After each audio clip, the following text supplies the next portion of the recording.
আশা করছি সবাই ভালো আছেন।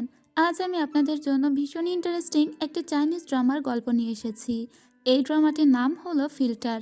এই ফিল্টার হচ্ছে সেই ফিল্টার যেটা আমরা ফোনে ছবি তোলার সময় দিয়ে থাকি। তবে এই ড্রামাতে এই ফিল্টারটা আবার একটু অন্যরকম। ড্রামাতে আমরা দেখব একটি কুৎসিত মেয়ে একটা জাদুর চুড়ি পায়।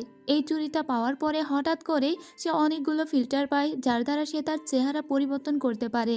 আর এইভাবেই যে ছেলেটিকে সে ভালোবাসতো, কিন্তু ছেলেটি টোটালি ওর দিকে ফিরেও তাকাতো না, সেই ছেলেটি ওর প্রেমে হাবুডুবু খেতে শুরু করে।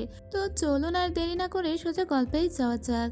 ড্রামার শুরুতেই আমরা একটি মেয়ের সাজ রুম দেখতে পাই। সে মূলত অনেক হেভি মেকআপ নিচ্ছিল। মেয়েটি দেখতে খুবই কুৎসিত, মানে সবাই ওকে কুৎসিত বলে, আমার নজরে মেয়েটি দেখতে অনেক সুন্দর। এই মেয়েটি কুৎসিত বলে সে একটা মাস্ক পরিধান করে বাইরে বের হয়। ও যে বাসে করে যাচ্ছিল, সেই বাসে একটি ছেলে একটি মেয়েকে হারাস করছিল।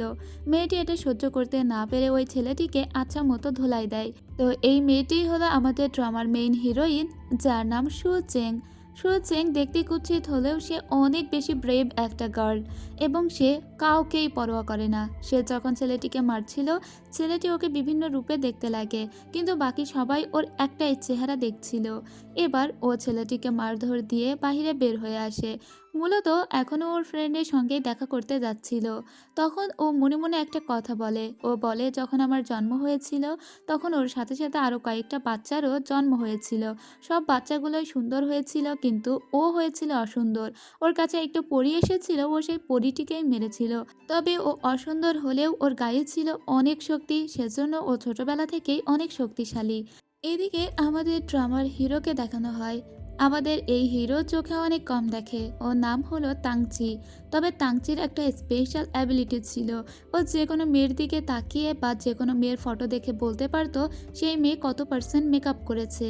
মূলত ও একটা বিউটি প্রোডাক্ট কোম্পানির ল্যাব অ্যাসিস্ট্যান্ট হয়েই কাজ করে। আর ওই বিউটি প্রোডাক্ট কোম্পানিতেই আজকে একজন ইন্টার্ন নেওয়ার কথা ছিল। ওই কোম্পানিতে জয়েন দেওয়ার জন্য বা ইন্টারভিউ দেওয়ার জন্যই মূলত সু চেং যাচ্ছিল। ওর সাথে আরও 2 জন ছিল। তো আপনারা যেহেতু বুঝতে পারছেন এটা একটা বিউটি প্রোডাক্ট কোম্পানি, ওরা মার্কেটিং করে থাকে, সো এখানে সুন্দরী কাউকে নিবে, এটাই হলো কথা।